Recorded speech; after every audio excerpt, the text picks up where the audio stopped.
Yo, yo, yo, everybody, what's up, man? What's up? It's your boy Aaron, man. This is Arispe on America, man. We made it to our third episode, bro. And I can't even believe that shit sometimes, bro. I didn't even realize I'd get here, to be honest with you. And I mean, I'm over here talking like I've done a lot of episodes or some shit already. But, for me to even get to a third, is kind of crazy, man. Cause I didn't think I'd get this far. My hair is all fucked up.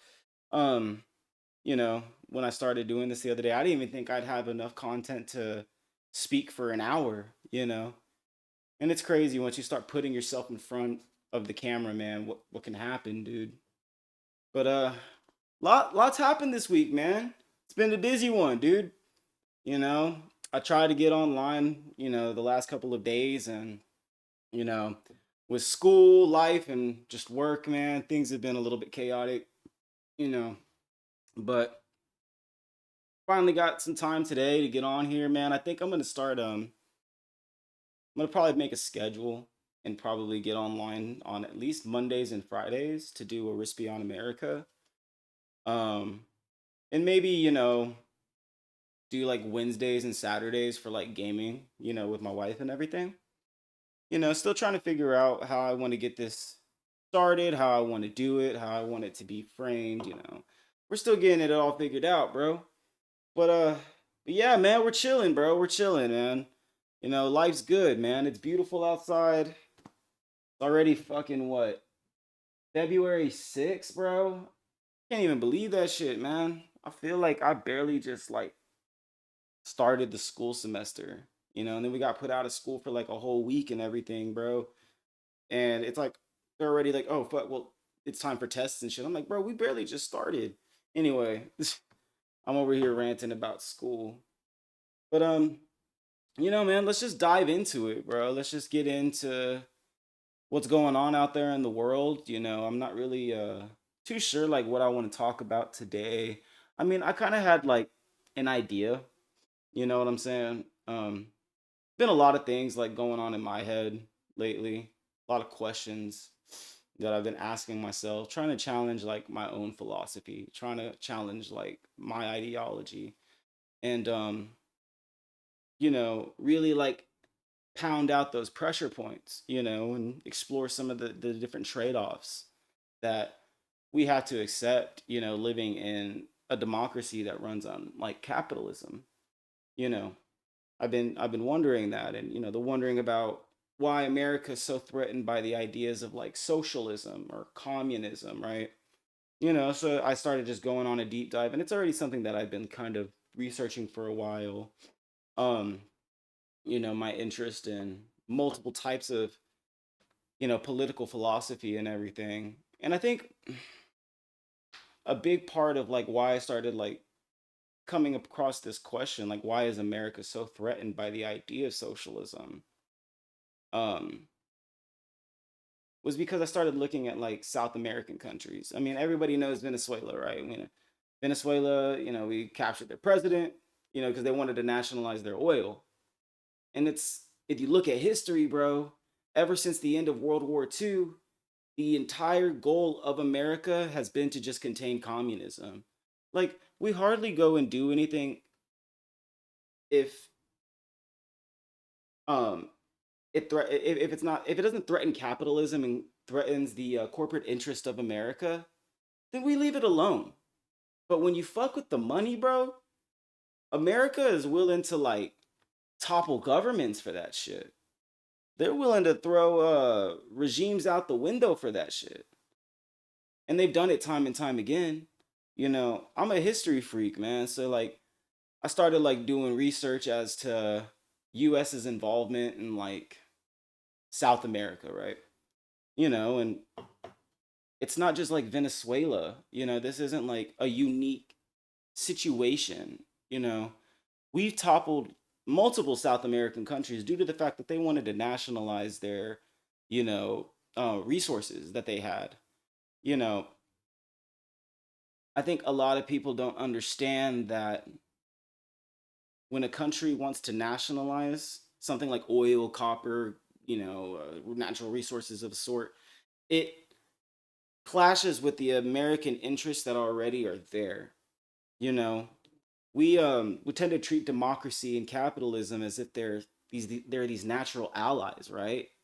And that they just fall into tension sometimes. But if you look at history, they're not allies. They're two different, like, legitimizing systems for power. Does that make sense? And in America, they coexist very uneasily.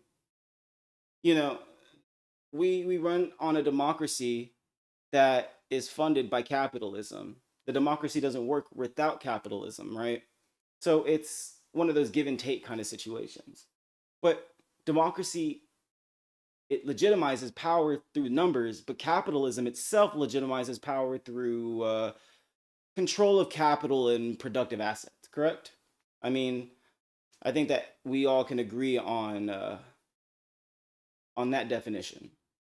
So, if a political power comes from votes, but economic power comes from ownership, which one rules? Which one is ultimately, what would I say? Which one is more in charge?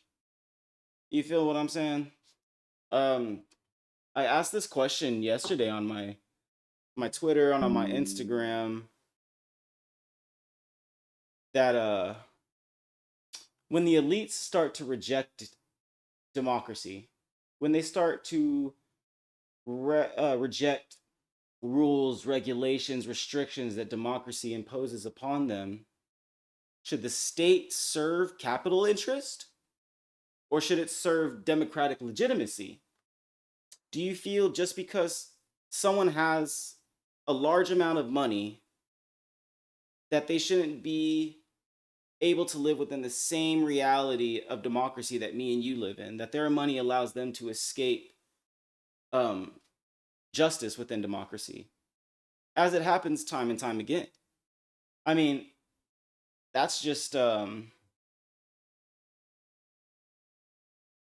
think, no knowledge. I think it doesn't take a mastermind to like see those things, to see that, you know, the power is so concentrated right now and that we're slipping into this um authoritarian type of regime that serves only the interests of the elite.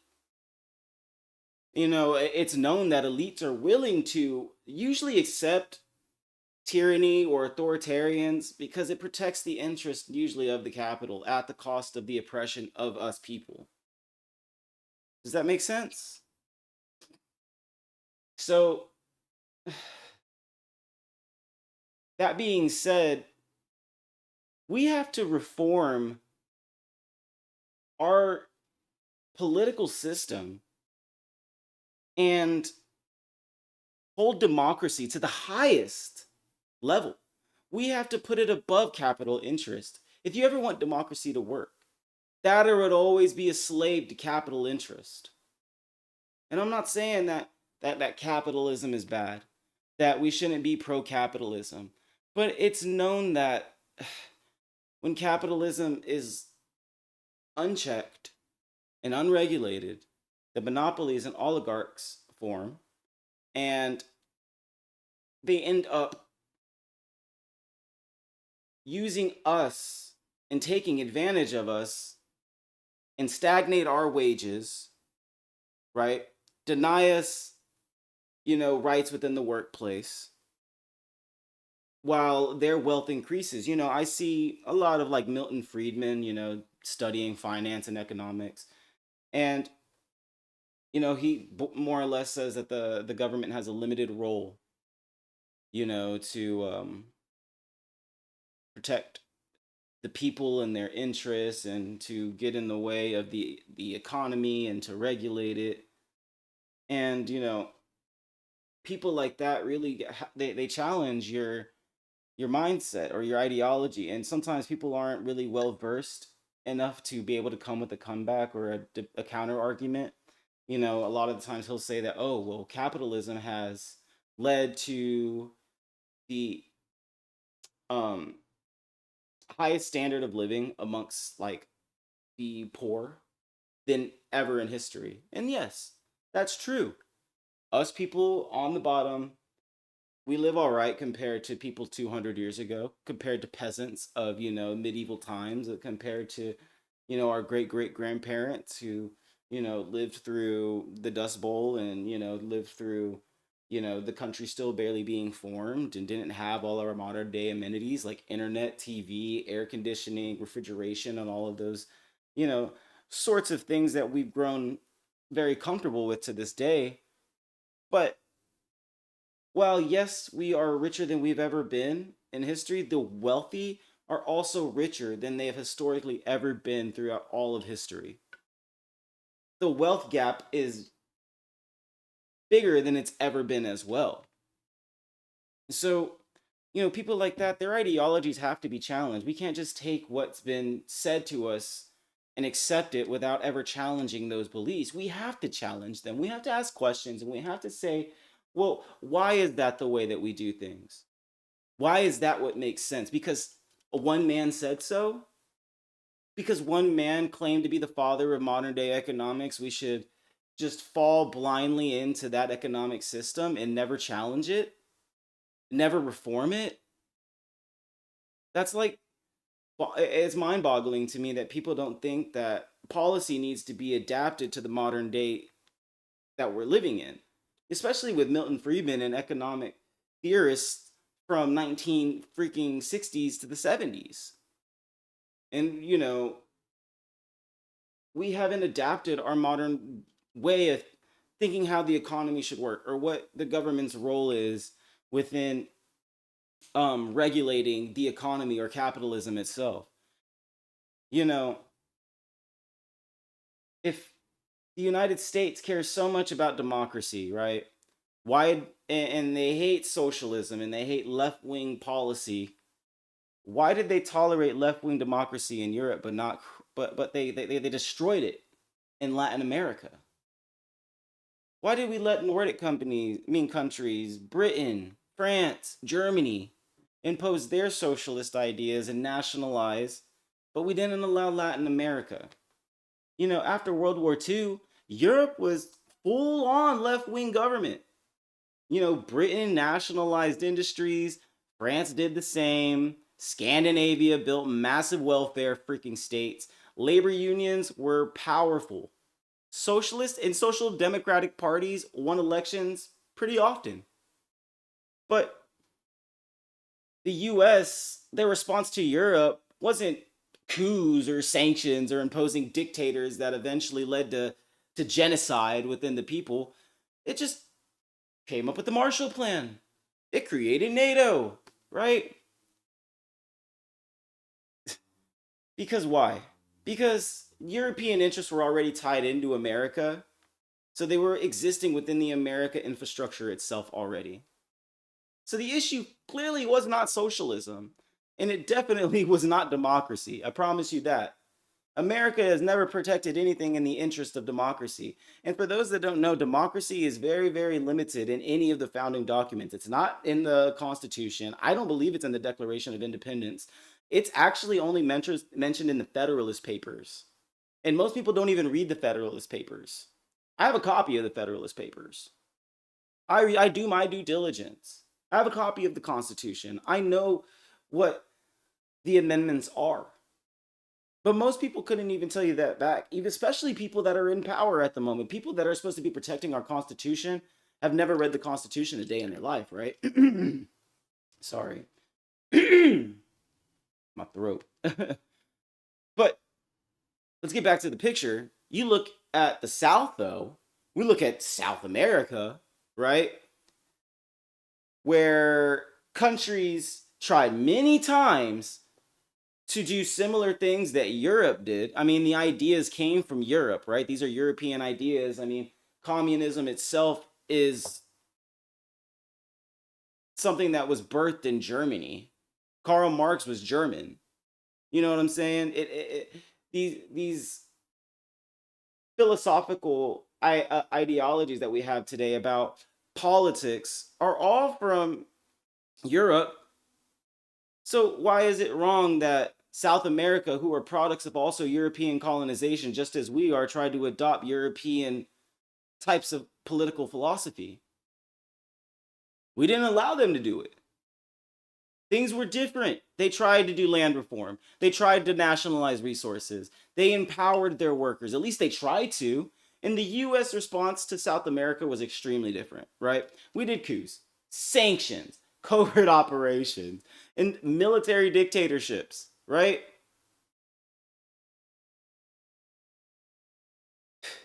They had the same policies. They had the same democratic processes, but they had a widely different reaction. Why do you think that is? What changed? I'll tell you what changed. Power. The power dynamic of the entire world changed, right? Especially post World War II, right? Europe, after World War II, was treated like a partner, like a brother, right? Latin America was treated like the backyard, right? I don't feel like that's ideology. That's a hierarchy system, right? So look at like Chile in the 1970s, right? They had a democratically elected president, Salvador Allende. I mean, don't fucking try to quote me on my Spanish. I'm not that great at pronouncing Spanish last names. Anyways, he was not a revolutionary. He won an election, a democratic election. Do you know what his crime was? That he nationalized copper, Chile's main resource at the time, still, I think to this day, which has been dominated by US companies and corporations. So, what did it do? It threatened not democracy, it threatened capitalism, my friends. You need to know the difference. We need to understand it, and that's what I'm here for. That's what I'm doing. I'm going to sit here, I'm going to explain to you guys that everything that America does is not in the interest of democracy, that it is in the interest of capitalism. Remember, everybody, we are a Republican democracy. We're not just a straight democracy. That's what the founding fathers wanted. That's what we got, right? The US didn't say that we were disagreeing, uh, that they had democratic processes and they did it right. They just said quietly that your socialist ideas are not allowed to work. It's not that they can't work. We never allowed them to try to work, right? The only time that we really have experimental data with communism or socialism is like Soviet Russia, right? And Soviet Russia was not properly equipped to even handle an idea like communism, which Karl Marx, when he wrote it, was more envisioning like something that the way that I could describe it is like a sci-fi type of like, Star Trek universe. Like it would need to be highly advanced. It would need to be highly technological. It was not meant for the times that they were in, because the idea of the end goal of communism, right, is that we don't even need things like money, right? That would render itself obsolete because of technology, and because we should be able to just enjoy the means of production without having to suffer the financial burden of having to pay for everything that is subject to the free market, right? I mean, that's the end goal, right? He didn't know how it was going to be done. He wasn't even suggesting that it should be done. He's saying just, hey, capitalism has flaws here, especially because he was writing it in the time where capitalism was going through its first round of corruption, because capitalism had barely just been put onto the people, right? And if everybody looks at their history books, capitalism was rendered unchecked and it went pretty well for the billionaires and the small fraction of people that actually were on top when it came to capitalism being what it was back in the day. But there's a reason why we had to have New Deal Democrats and we needed progressive politics. And for those that don't know, socialist policy has had to save capitalism quite a couple times here in America. Quite a couple of times. So, what did we do to Chile, right? After that, we basically strangled their economy, right? We funded the opposition, people who were openly against a democratically elected official. And when the military stepped in, the US, they didn't intervene. They didn't say a thing. They didn't try to stop it. They let Pinochet take over, right? Thousands were tortured and disappeared. Thousands. And y'all don't, there was no moral outrage for it. There is no moral outrage for it because we don't even care. They don't even teach us this in the history books, right? Everything post World War II is like forgotten. Yeah. And now America's just trying to erase anything that we've done that's like quote unquote bad or makes America look bad. I mean, today I literally saw a post that says that national parks are taking down, you know, like you could walk around and they have like information tab, everywhere about what happened here and what happened here. Dude, they're taking down like slavery things. They're taking down things that like are important historical facts to the entire fabric of what America is. They're trying to erase a section of history, right? They'll try to erase it. There will become a point where nobody will remember the erasure, and then it becomes truth. We cannot allow them to let us forget history. We can't. We can't let them rewrite it. We have to learn from our mistakes. Most countries that have gone through some type of dictator regime, Uruguay, Germany, these are just little examples. I mean, I could pull out many more. They learn from their mistakes. And I'll go over the Uruguay thing, right? Give me a second, I'll literally get there. You know, Uruguay, same story, quieter version, right? They had a stable democracy and they had a welfare state, strong unions, all of that, But when the economy was in trouble and uh, fell and left wing movements start to grew, the U.S. trained security forces, right? They trained them, they shared intelligence with the opposition, and reframed political dissent as subversion, right? There was no CIA coup or anything there, but just quiet approval that the democracy itself collapsed. And what happened? A dictatorship came in and took over for what, like 18 fucking years? 18 years? I mean, this is what I mean how America loves a dictator. They do. Argentina, another example. Argentina had strong labor unions and had a long tradition of economic nationalism, but it wasn't necessarily communist. It was more of a messy populist democratic movement going on there. But the unions had power, right? Industries were nationalized, and foreign capital didn't always get its way. We didn't always get our way. And that pisses corporations off. These fucking corporatists, fucking evil ass motherfuckers, are willing to overthrow and topple governments at the fucking cost of $1. Money comes before anything with these motherfuckers. Y'all have to know that. They don't give a fuck about me and you. They don't, man. And right now, you have a government in power that serves the interest of corporations, not the people. They're not looking out for me and you. They're serving the most evil and heinous motherfuckers to ever exist. Corporations have always involved themselves in politics. And policy has always been created at the benefit of making sure that those corporations don't lose out on money. I mean, it's like one of those things. I mean, would you yourself be okay with corporations being held accountable, right? Being brought to justice if it were to fuck the economy a little? A lot of people are not willing to accept that. Are you willing to hold certain companies and corporations accountable at the cost of the stock market maybe plummeting? No, a lot of people aren't. People, they choose stability over justice. Ideally, at the end of the day, right? Stability is a lot more attractive to the elites, to the corporations, who can guarantee that we're not going to go on strikes and we're not going to, deal with high taxes and we're not going to deal with this and we're not going to deal with that, right? We could just do whatever the fuck we want to go do. But that's at the cost of me and you. That's at their benefit, not me and yours, right? And you have to start thinking about that. You have to start challenging yourself and asking yourself questions.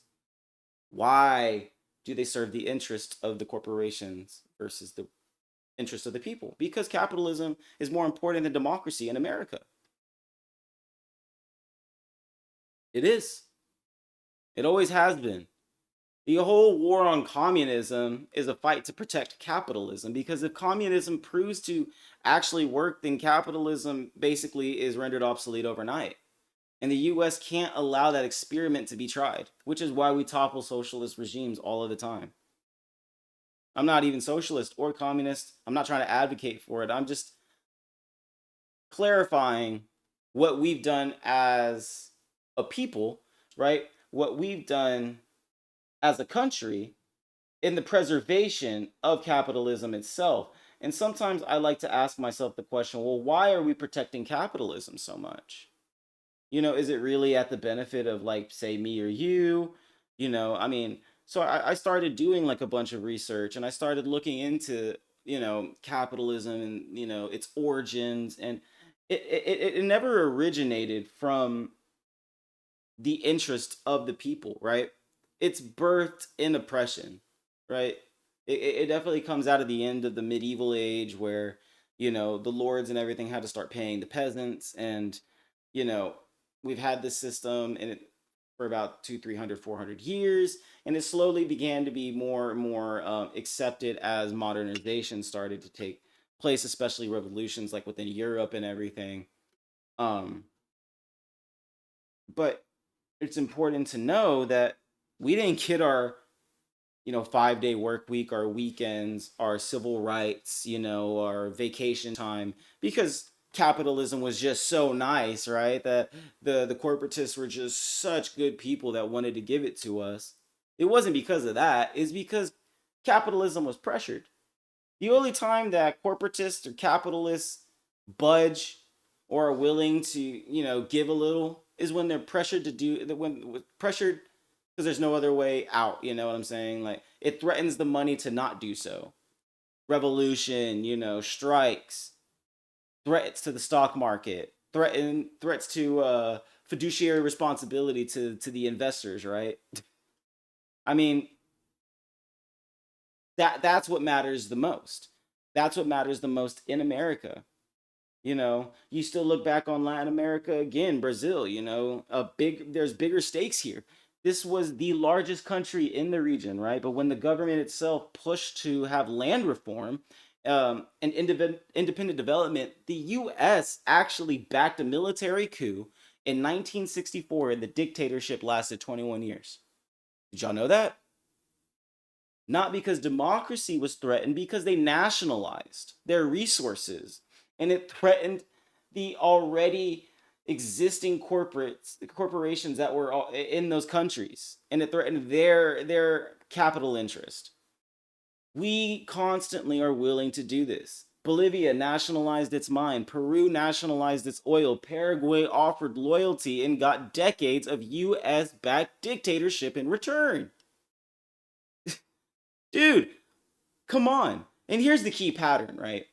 If a country is protected US investments, then it could be brutal and still get support. As long as it protects the capital interest of America and its corporations, then you are free to be as ruthless as you need to be. Mandrano wasn't fucking a threat to democracy, right? It's not that I'm not saying he was a good guy, but it wasn't because he was this super terrible motherfucker that was threatening the entire fabric of democracy. He threatened capital interest of America, right? Because if that was the case, then we would have supported him. As long as he was aligned with America, if he was aligned with the corporations here in America, the capital interests here in America. Y'all need to understand that. We do not protect democracy overseas. We protect capital. That's it. Is that what y'all thought this country was supposed to be about? Protecting capitalism and solely capitalism itself, then we're not a democracy. That's why I say that, I mean, as long as the US exists, there will always be this like this war, right, between capitalism and democracy. There, it's like a give and take. They're always going to be at one another's throats. You know, democracy has to constantly regulate capitalism, or capitalism will take over. You know, and it begs the question, like, when either capitalism or democracy gains so much power that it starts to hurt the people, which do you feel would be easier, or let me rephrase that, which one do you feel like would be harder to get them to stop being authoritarians? Do you feel like it would be easier to stop a government that becomes oppressive, or allow corporatism and capitalism to overtake democracy? And do you feel like that would be harder to get to stop being an oppressor? And I'm sorry if I worded that weird, you know, I'm having a lot of thoughts firing off here.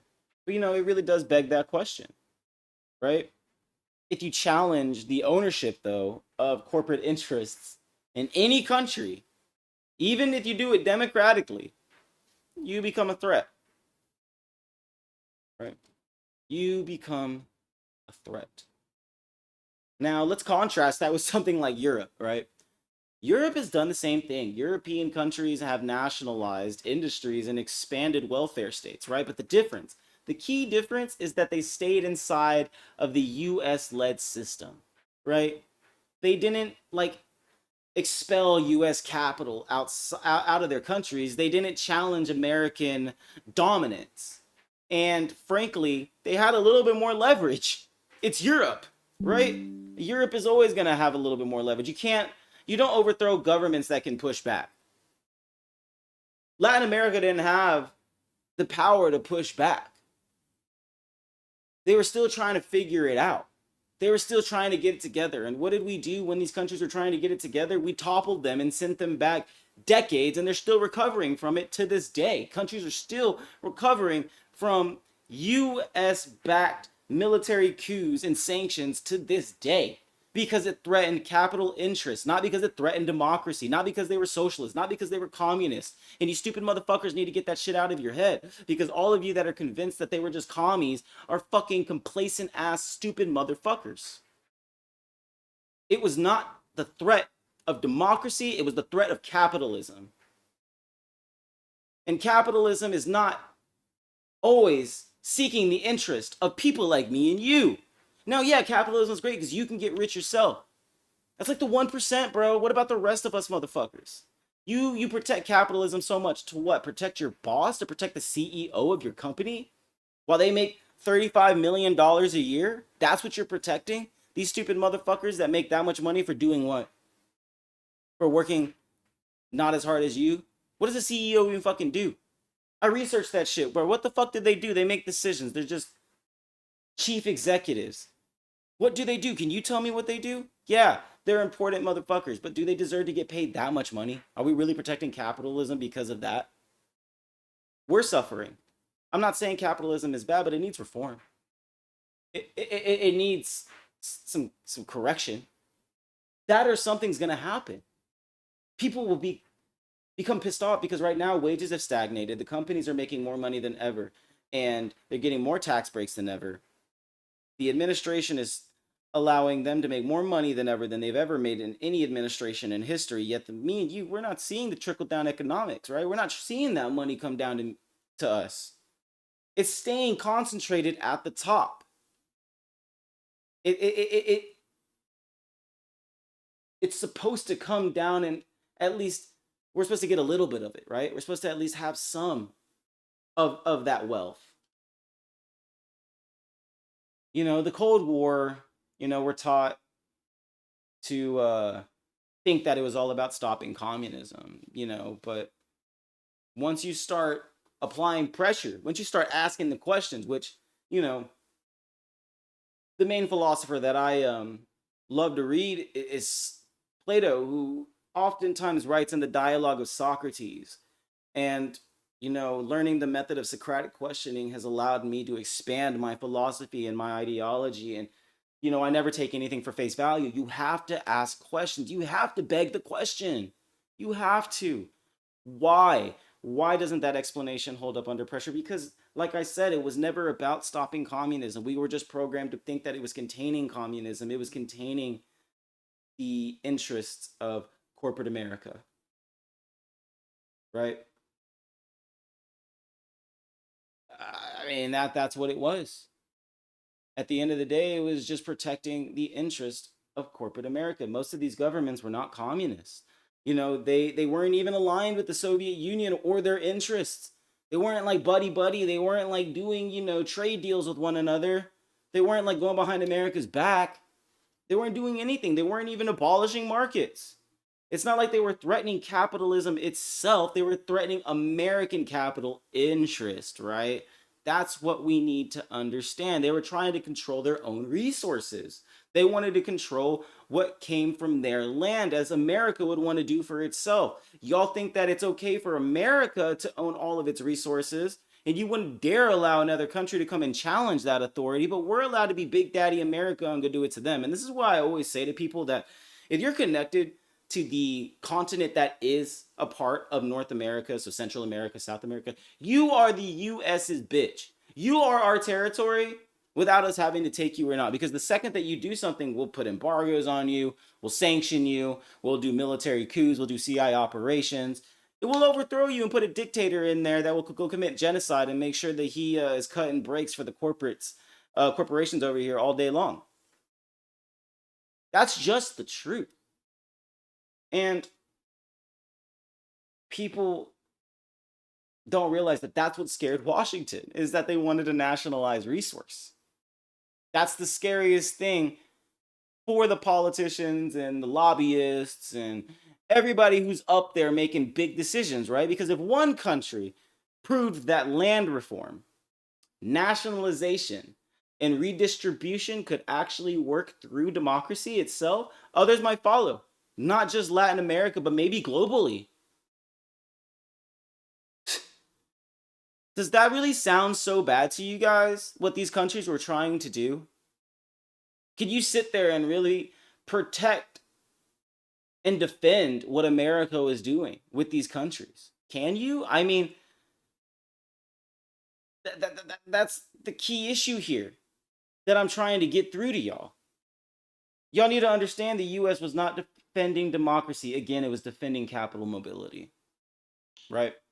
Democracy was tolerated as long as it protected acceptable outcomes for capitalists, for the corporations. When voters chose policy, though, that threatened ownership or democracy or any of those things, democracy just simply became instability. Oh, they're socialist and we need to get them out and we need to topple their government because they're dangerous. They're dangerous because they simply wanted to nationalize resources. Because the people voted for policy that Americans, not just us, American politicians didn't agree with. But most of you are misinformed, especially today. Shit, you think people were misinformed back in the 1970s and 80s. Today, bro, we have an age where people can clip you out of context and post AI slop or just be loud and proud about their hateful and disgusting rhetoric and beliefs and just spit it pure nonsense out. They don't even have to like be backed by facts anymore. You can just say what you want to say. I had somebody arguing with me the other day that January 6th was done by Democrats. That Democrats are the ones that went and told them to go do it, and that Trump only pardoned good Republicans, not the Democratic demons who went and also did the Capitol Hill riots, and stormed the Capitol. What kind of fucking guys are out there, bro? Y'all are literally just spitting misinformation and false facts because y'all also want to rewrite history and hope that we believe it, right? That's what these motherfuckers are doing. That's what I mean, how we live in an age of misinformation where people are just spitting out pure nonsense. They're regurgitating something that they saw on TikTok without actually going and doing the research. You can't do that.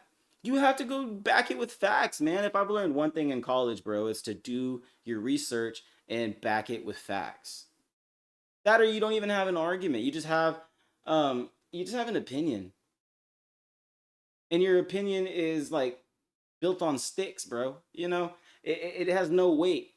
It doesn't survive under Socratic questioning. And that's why a lot of people, they get pissed when I argue with them. I don't even argue or debate. I just usually follow up with another question that usually defeats their logic, because most people, they'll talk themselves into a circle. All the fucking time, people will talk themselves into a circle, right? Elections were fine throughout Latin America. They were fine until the wrong people won. And that's the way that we still operate to this day. Now, you need to know that the US didn't act this way because it was just uniquely evil. That's not what it was. It acted this way because it was powerful, and power protects itself. It's not that we're just big bad guys. It's just we protected the power that we had. And we still protect that power. My friend asked me the other day, because we're not the Fed and our money. It's not backed by gold, silver, copper, or anything like that. It's backed by the full faith and credit of America. And he's like, well, what does that even mean still?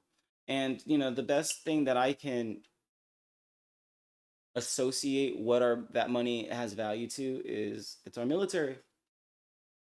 Our currency is backed by the pure power of the American military and what we can do. So if you don't accept our money and what we say it's worth, then we'll go attack you. We'll go fuck you. We'll go take your land. We'll go to war with you. We'll go take your resources. We'll impose dictators. We'll commit genocide, even through shadow governments, if that's what we have to go do. That's essentially, in a nutshell, America. We protect ourselves because we're powerful and we know we can do it. You know, every empire says that it stands for a certain set of values, right? Every empire enforces interest. That's just it right there. A lot of people, they don't see that's a contradiction in itself, right? I mean, and when this happened in Latin America, the choice was consistent. We chose capital over democracy, right? We chose order over consent, and then we chose control over self determination. That's what it was. That doesn't mean that socialism isn't flawless. It isn't. It definitely has flaws all day long. But it also, and it doesn't mean that US style capitalism is also evil in nature, at least in my opinion. And, you know, if you claim that you support democracy, but only when people vote the way like you do, then you don't support democracy. You support outcomes, right? The real lesson of what I guess I'm trying to rant about here is that Europe was allowed to experiment and do whatever they wanted to do and pursue left wing movements as long as it stayed subordinate. Latin America was punished for trying to be sovereign, independent. That's not a conspiracy theory, my friends. That is pure history. Pure history. That's it. And until we stop pretending otherwise, we can't really have an honest conversation about foreign policy. I can't talk to people about foreign policy or democracy, or why so much of the world doesn't trust American intentions, no matter how nice the words sound, unless you're willing to actually go back and look at our history. Our history is quite literally the most important thing. I personally feel like we have to learn from our history. We have to study our history. We have to see what America has done, and we have to learn from our mistakes. We have to, or we'll repeat the same thing, right? We'll do it all over again. I refuse to do it all over again. I know y'all don't want to do it all over again. I mean, why would y'all want to do it over again? I mean, seriously. We have to be like other countries that saw that they were flawed and essentially take those lessons and create policy that ensures that we don't make that same mistake again, right? Capitalism, it comes in phases. It really does. You know, Stage one, right, being something like competitive expansion. They got a lot of firms. Innovation is running high. This is like the start of it, right? Rising wages, social mobility, right? And then we get into phase two, right? Consolidation period, when the firms they start to merge, capital starts to concentrate and political influence starts to grow. Wealth starts to become more politically affluent, right? Then we move into to phase three. That's the financialization of things, right? Profit shares go, and profits shift from things like the means of production to things like rent extraction, leverage, speculation. And that leads us to kind of where we're at right now, phase four, oligarchy, right? Markets exist formally, but outcomes are politically engineered. We are kind of predictable. We understand that, you know, the stock market is going to do well because the government's always going to be looking out for the corporations, not for us, even if that means that it's not at the interest of the people. And then you get to phase five, right? Some crisis or some correction, which we saw in the late 1800s, early 1900s. We enter reform period, or capitalism itself will collapse, or we see authoritarianism, right? This is evidence, my friends. It's not opinions, right? Why should a median worker like me or you accept this? Why should we accept inequality? Because the moral bargain that capitalism tells us is that you'll still have the upward mobility and security, right? But the bargain is starting to break, man. Our effort is not allowing us to be mobile anymore. Our work doesn't secure us financially. And the growth is not a shared benefit. It's all concentrated at the top. It's not trickling down to me and you. The inequality stops being tolerated and it starts to be politicized. And people will start to get upset. And I guarantee you that revolt, revolution, or things of that nature end up being the product of those failed systems, right? So we need to understand right now that legitimacy is failing faster than profitability is. And that's not a suitable outcome that we can accept here, right?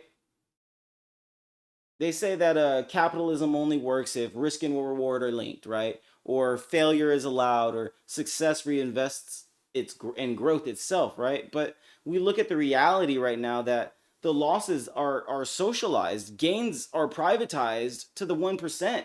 Failure is punished downward; it's not upward anymore, and capital prefers to have something more or less to extraction than innovation today. That's not capitalism. Again, I try to tell people that's renterism, right? When the capital stops building and starts skimming, the engine itself stalls, right? And the incentives are misaligned all to the top.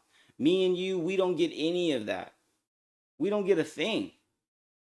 And this is what I mean about how much are you willing to justify?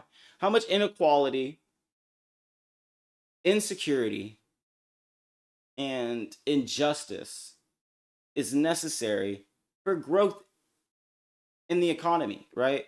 And how much is tolerated to how much is just tolerated extraction? I understand that inequality is going to be a product of capitalism, and I think that all of us can accept that. But how much can we take before it just starts to be use and abuse of by our oppressors? You know what I'm saying? There's only, in my opinion, three ways that this could go from here, especially being in what we just talked about, late stage four: reform, collapse, or authoritarians. That's where we're going. History says that, you know, capitalism rarely chooses any of those things. It has to be pressured, right? It has to be forced to do so. Um, you need to accept those three outcomes, and that might be what we're going into, and maybe we can fix it now before it actually gets bad, because we're already starting to see the beginning of one of those three, if you ask me. I mean, that's not just my opinion, it's the opinion of many. But you have to ask yourself, how much government involvement should there be? Does power itself self-correct? And in my opinion, it rarely does. It only does under like specific conditions, when like the costs of itself, when the cost of not self-correcting is going to take more away from the company itself, right? I mean, you have to understand that companies will only reform if they're pressured financially, if it threatens the money, you know. Power concedes to nothing voluntarily, you know, and the alternative is worse though if we don't end up forcing the corporations to reform a little bit. Labor rights will turn into strikes, unrest, threats of socialism. If that's what you're scared of, civil rights turn into mass protests, disorder, international embarrassment, where people look at us and think that we're fucking clowns. You know, women's rights turn into sustained social and economic pressures. Antitrust laws, you know, start to have public backlash against monopolies. And you look at what we had with the New Deal, there was fear of collapse, that there would be a revolution. That's the only reason that we had New Deal politics come into play. That's the only reason why FDR was an advocate for New Deal democracy. You know, you have to understand that it was not because they became enlightened, these are just good capitalists that had that wanted to you know, give us 5-day work weeks and weekends and give us rights within the workplace. They were constrained to do so, right? They had no other choice. The cost finally exceeded the benefit itself.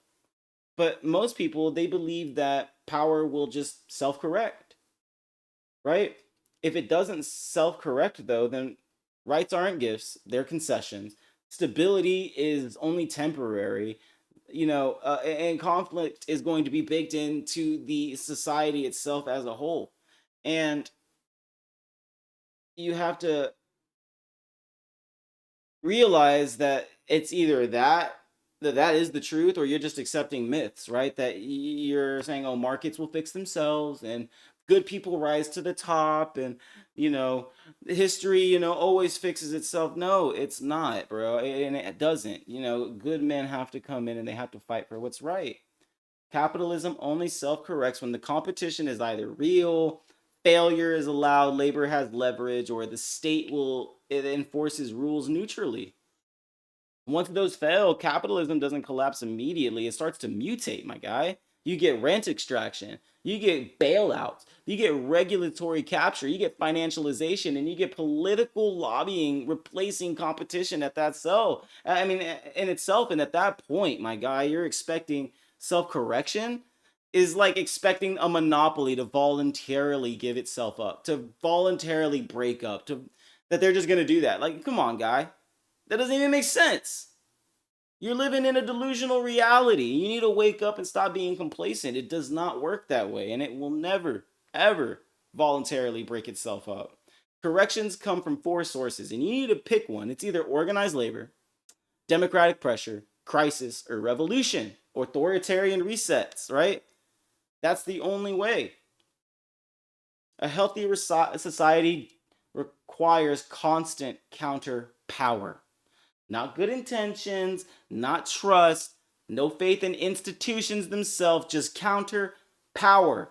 That means things like unions. That means things like antitrust laws. That means independent media. That means, you know, strong civic norms between the people. That means legal enforcement. It means political participation from people like me and you, not just the rich and the elite and legacy families, first generation politicians, people like me and you who have nothing, that are inspired, who need to go out there and go speak up for our people, who need to speak up for the people at the bottom.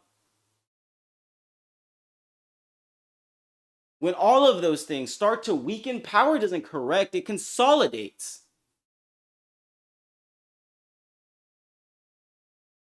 It consolidates. It's not self correcting. Power will never self correct itself, my guys, my friends.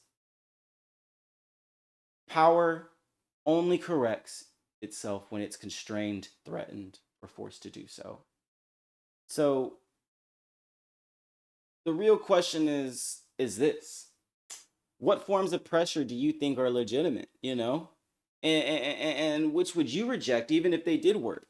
That's the problem with socialism slipping into authoritarianism is when the government starts to regulate things, how much is too much regulation? And is it authoritarian to who? The 1% or to the 99%? Would you rather there be authoritarians to the 99% and a great old democratic leader for the 1%, or an authoritarian for the 1% and a democratic leader for the 99? I mean, I think that that's where you start to really, you know, beg your questions, you know what I'm saying? You start to really understand what you're advocating for, especially if you're like a socialist, right? Or you think you're a democratic socialist. How much power should the government have over capital interest before it becomes coercive, right? I think that that's the real question. Another thing that I ask myself this is that do you believe that any private person, any single individual here should be powerful enough to render democratic decisions null and void simply by withdrawing capital from the country? Ask yourself that question. You know, that's not necessarily something that I even know. That's a hard one, right? I mean, obviously, I think that we shouldn't believe. I don't believe that anybody should have that much power. But what do you do then, right? Because if you agree with that sentiment, you're saying that I believe that wealth is not purely private once it becomes political, right? Or capital must be constrained when it acquires something like veto power, or democracy outranks property rights at its very extreme form, right? Or markets exist by permission, not natural law, which I do agree that some markets don't deserve to just be free markets. We should restrain some markets like housing, healthcare, education, energy, things like that. And also, is the state's legitimacy, does it include disciplining concentrated power? And I don't think that that's radical. I think that that's, just foundational logic to a democracy. But it's just something that's never existed, right? Most people don't want to go there. Most people don't want to ask themselves the hard questions, right? Man. You have to ask yourself, man, are you willing to accept permanent tension between democracy and capital as the price for a free society? Because the tension itself will never go away, you know. That's just it's the reality of things, man. And I think that myself, I mean, I'm willing to take some tension between democracy and capital at the cost of a free society because I'm like 100%, I'm an advocate for justice and accountability. I don't feel like, you know, people should be allowed to escape, due process and justice in America, or basically be able to exist outside of the realm of democracy simply because they have money, simply because they have capital interest within America's economy, right?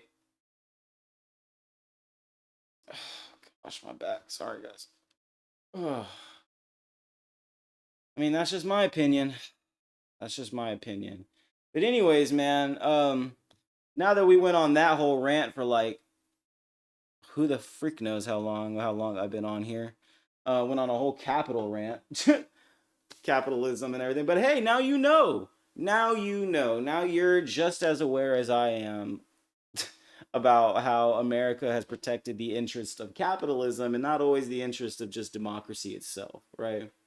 So, I'll leave you with that on that conversation, and we can go ahead and move on into some other things, man. I think I haven't even shared my screen today, so let's go ahead and just move on to what I got over here. Haven't even really been on like X or Instagram today, man. Yeah, bro, did y'all see this shit, dude?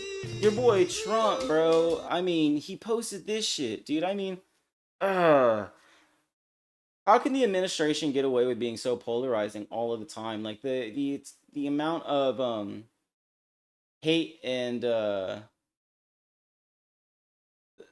the rhetoric and the types of things that they say about the opposition is so, it's always so hateful.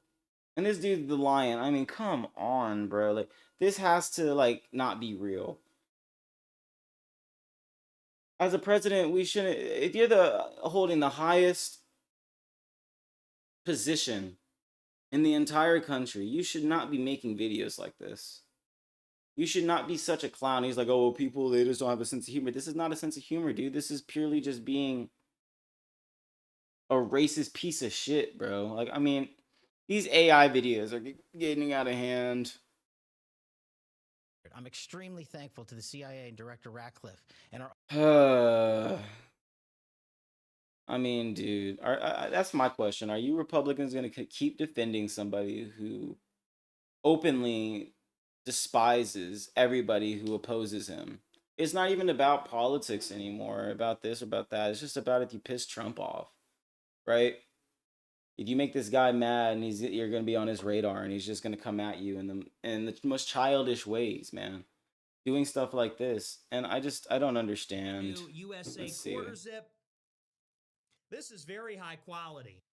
US flag on the side.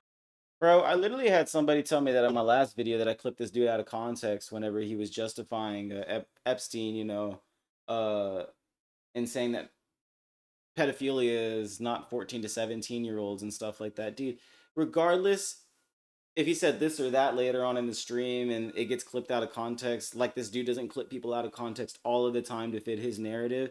Somebody who's selling the Epstein quarter zip on his website, promoting it on his Kick stream, or openly saying that Adolf Hitler and the Nazi regime were cool and glorify it, then you're openly accepting criticism. You're openly accepting that people like me are going to come at you and hold you accountable to your rhetoric simply because you're just trying to get a rouse out of people. You're trying to make clickbait content, rage bait people simply to get reactions or engagement, comments, likes, reposts. That's the reason why these dudes have such hot takes, because takes that piss people off end up getting a lot of attention. Having a hot take gets people riled up and they're active in the comments and they're sending it to other people like, can you believe this dude said that? So it openly gives them more engagement by simply acknowledging this shit, right? Or by pissing people off. He does it on purpose. Any right-wing podcaster does it on purpose. That's why people have hot takes. It's not, I have to believe that it's not simply because they truly believe that, or if they, and maybe he does, because this guy is just out there and a complete piece of shit. But sometimes I have to try to believe that it's just an act. Like, you're just doing it for clickable content, right? People just, so they stay on your video and interact with it more than a couple of seconds. I can't stand guys like this, man. And then we have the embroidered USA logo right here. What a fucking loser. You can zip it all the way up. You can zip it all the way down. Maybe if you're in like a tropical climate, you get a little warm. This is the perfect fit. It's a great conversation starter. People are going to say, wow, I love that quarter zip. Where'd you get it? No, I don't think anybody's going to say, where'd you get it? They're going to be like, buddy, they're about to drop the Fuentes papers if you don't, you're not careful. Fucking idiot. And you could tell them I got it on this island. They were giving them away. Fooling, bro. The feds showed up. Fucking. We sold over 1,000 of these already. See, I have to believe that this guy's a troll. This has to be troll content. There's no way that he's like, yeah, man, let me just, piss people off with the most crazy story, as a conversation starter and an icebreaker. They've only been here, I think, for a few days. We already sold over 1,000 of them. It's my #1 bestseller for the year so far. People love them. I have my brand new Capitalism, making money at the cost of victims and glorifying a piece of shit. Religion, you have to believe in something. You have to believe that what we're doing, there's a reason for it. There has to be a reason for it. I've always said, you just can't have a great country if you... Bro, we've got to keep religion out of politics, guys. Like, I'm so tired of arguing with people that want to impose absolute authority onto democratic values and policy and decisions that we make as a country. Keep your your politics and your religion separate. We don't need them fused. We don't need them to share any type of ideology. You know what I'm saying? We don't need to be a predominantly Christian nation that, takes the Bible as real absolute authority and write law based on it. That's just stupid, bro. We support you. We support ICE. Our country was made for Americans, not for Somalis. This is the same guy that got his ass beat in Minnesota, bro. Fucking clown was crying, bro. Look at him, fucking loser, bro. Tough guy you are. Let's storm the Capitol again, Jake. Pro-ICE, baby! America first, America only! We'll see you here, February 7th, Saturday, 12 noon, outside the Minnesota State Capitol. Fucking loser, man. These types of people are absolute plague, man. I can't stand Jake Lang, bro. Everything that he fucking does. I mean, he just makes hateful content to be hateful. I mean, he's just no better than Valentina Gomez. Right, because we support ICE and you don't support ICE. It has nothing to do with It has nothing to do with that, bro. It's because you're a fascist. They want to make it something that it's not, bro. It's not because you support ICE. It's because you're a fascist piece of shit that supports fucking Adolf Hitler, bro, and is constantly fucking throwing your arm up in salute to the Nazi regime. I know they're going to try to kick me off here, so just let me try to get this out. First of all, Jesus, I hear you and I'm listening, Lord. I am listening, Lord. Second of all, I want to thank my beautiful wife. I would have never changed my life without you. I'd have ended up dead or in jail. I'd have killed myself if it wasn't for you and Jesus. I don't really like rich people having hot takes, especially on politics and everything, but I felt like he was but he has a picture of himself hanging out with like Kristi Noem, bro. He's definitely a supporter of the regime. He's definitely a supporter of the Fourth Reich. Definitely loves Fyodor Trump. What the fuck, bro? Bro, what kind of sick fuck are you, bro? Man, dude, that's where I draw the line, bro. You start fucking kicking animals, bro. These type of motherfuckers, bro, are going to hell. I swear to God, they're not. Judgment is waiting for people like you if hell exists, bro. I'll tell you that much right now. Let's see what Adam has to say. We need to make sure this breaks through, and in a big way, because the President of the United States just deleted a video that he posted in the middle of the night that depicted former President Barack Obama and his wife as gorillas dancing in the jungle. That is what the video depicted. It is the most vile form of racism that shouldn't be welcome anywhere in the United States, especially not coming from the president. No, from not the at all. Oval Office. This is disrespectful and disgraceful to every single American, every single former president, and honestly, mainly the black community during Black History Month, especially the Obama family. Now, even Tim Scott and other Republicans came out saying this is so disgusting that the president needs to delete this. We saw Republican Tim Scott in the Senate say that this is the most racist thing he's seen out of this White House. We've seen Piers Morgan come out and condemn this, and most people online who have come across this have condemned this as just a vile, racist. It just makes you wonder, like, how much more do you think conservatives are willing to protect like this guy? Like, how many more times can he do something along the lines of this, be openly fucking a racist, openly a bigot, and still protect him and justify his actions? Still be okay with it. Still be 100% pro-Trump 2028. Like, how do y'all think that this is what our world leaders should be doing? In what world does the president of the United States make videos like this about another president of the United States? He's not even like allowing himself to stay like credible anymore. Like, honestly, once you they always say, bro, once you start attacking somebody and calling them names, or you have nothing to say other than throw contempt at another, then you've lost the argument. And Trump is obviously, in my opinion, lost the argument. Go shit your pants again, Trump. I mean, seriously, we all know that you did it the other day. Let's see if I can find it. before Trump poops pants. Let's see if Twitter will even pop that shit to me. Yeah, is this Coming it? up with new opioids faster than the government has been able to keep up. We're going proactive on these new chemicals. That's great. I hear fantastic things. Let's rewind this. Thank you Hold all on. very much. Chemists are coming up with new opioids faster than the government has been able to keep up. Y'all We're hear going that shit in the proactive background, on bro? these new chemicals. That's great. No, I hear fantastic things. Thank you all very much. We really Look. appreciate it a lot. And then they're Thank like, you, yeah, guys. It's been a let's go ahead and fantastic end job. this. Thank you all very much. A lot. Thank Look you. at her face. Hold on. Going proactive on Watch these new her. chemicals. That's great. No, I hear. Going proactive. Able to She keep looked up. down, bro. We're She government has got a been whiff able of to that keep up shit. Look at her. faster than the government has been able to keep up. She We're going like Trump. Government has been able to keep up. We're going proactive. And then watch on these new RFK, bro. He chemicals. gonna pay No, some I hear attention to it fantastic too. Look, he things. looking down like, Thank bruh. you all very much. We really appreciate it a lot. Thank you, Oz. It's doing a It's like, hey, fantastic job. Thank you all very much. hey everybody, let's go ahead and let's go ahead and end this. I think I shit my pants.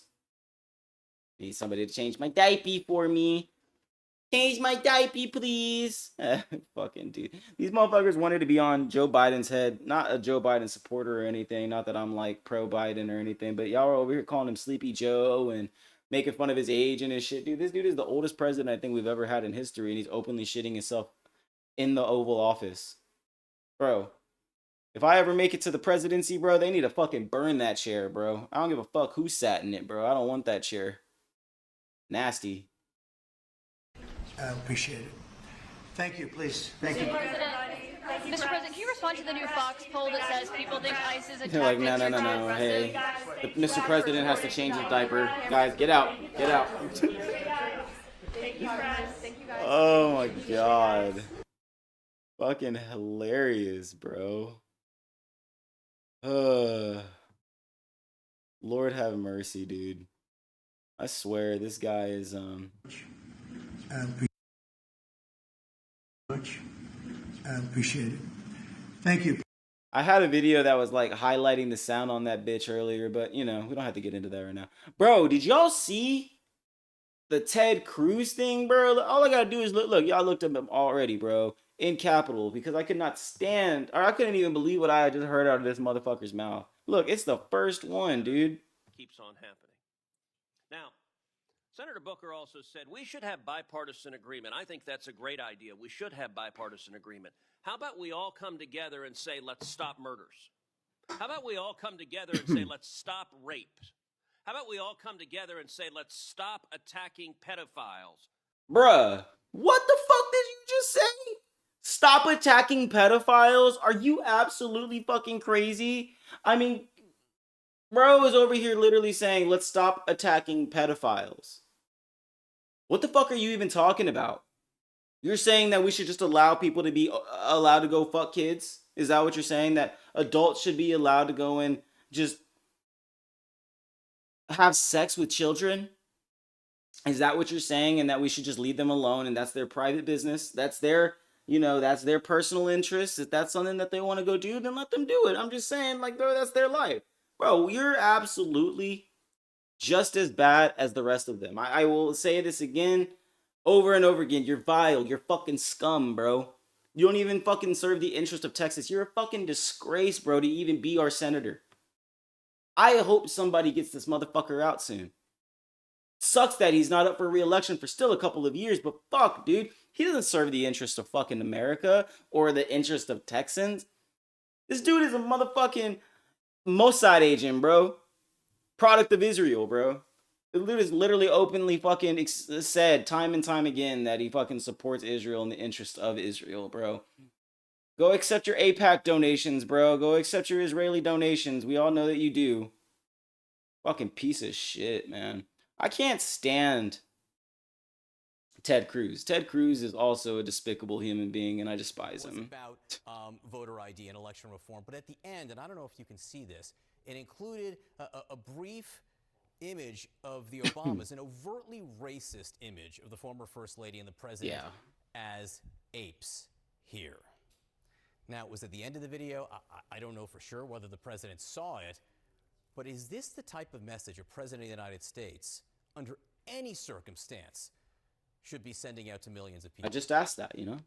Well, I've not seen that video till you just showed it to me, but like what I've tried to do, and I tried to do it on your show today, the number one thing that we need to do is elevate the conversation. Well, one thing that we need to do is we need to elevate the conversation. I mean, I'm just saying we still got to justify Trump. We still got to go over here. We have to look at the facts. We have to understand the entire context of the story. You see, because a lot of people, they just take it out of context and they don't understand what the president was actually trying to say, because sometimes we take him seriously. We just don't take him literally. You know what I'm saying? Because he's President Trump. Now, I'm tired of the rest of you, spinning a narrative without getting all the facts. Fucking idiot, bro. Shut the fuck up, bro. I can't stay. Who is this guy? Who is this guy? Already over here defending it and saying, oh, well, we need to elevate the conversation. What more do we need to elevate? The fucking president has already lowered the bar of the conversation to the lowest point that it could possibly be at. How much more can we elevate it when the Trump is literally over here fucking posting videos, AI schlock content of Obama as a goddamn gorilla or a monkey? That doesn't seem like a very elevated conversation, guy. Doesn't seem like a very elevated conversation. I want to have more transparency in government. It's the reason, even though I'm a conservative, I come on CNN. Let's have a thoughtful discussion about how we move forward in reforming our election systems. We have challenges overseas in Iran, and I hope we can elevate our debate in general. Moving the conversation in another direction like politicians do. In my own financial services committee, where Democrats yelling at talking around it, bro. That's all they do, bro. They just talk around the narrative, bro. But, and again, it's not even what he didn't even ask him that. He asked him his opinion on the video and what he thought if any president should ever be doing this. And the dude just literally was like, "Oh, we need to elevate the conversation and we need to talk about, things that are going on over there in Iran and Iraq, and we need to be paying attention to what's going on overseas. We need to be looking at the economy and the GDP, this all that." Dude, that is not what we asked you. That is not the question. You literally did what all politicians do. You refused to answer the question, and you ran around that bitch. You know what I'm saying? You gave it no attention. You circled it in another direction and avoided the conversation. You're avoidant. All politicians are avoidant. We need politicians who are fucking real, bro, who are straight up and get on CNN and speak like a motherfucker like me. Be like, nah, bro, that shit was absolutely despicable. I cannot stand the fact that our president thinks that it is an acceptable and appropriate behavior to be ever posting content like that. Because what kind of message does that send to all of the people who, are looking up to the president, or the people across the seas that are looking at our president? They already think that we're a fucking joke, man. We're over here contributing to the fact that we are a joke. We're making it known how big of a clown our president is and how much of a circus this administration is. God, bro. The discussion, and I know you weren't. Fuck your liberalism and fuck your conservatism, man. At a point in time, bro, it's just right and wrong, bro. Like, it's just moral, it's not even politics at this point. It's just like, bro, like, are all people that have money, power, or in politics pieces of shit and evil as fuck and don't have a fucking conscience or a backbone to fucking, they don't have any type of, oh god, I can't even find the word. I'm over here getting upset and everything. I'm gonna move on. Aware of that video. I don't think you were before we just showed it to you. But should it remain on True Social? Is that the kind of thing in the spirit of elevation you would like to see the president take down? Well, I'll take a look at it right after our show. You kind of threw it at me right here. Yeah. But you saw it. Again, I'll go watch it after the show. You watched it on live TV. And you didn't want to give your opinion on live TV, so you avoided the question so you don't probably lose funding or backing from Trump.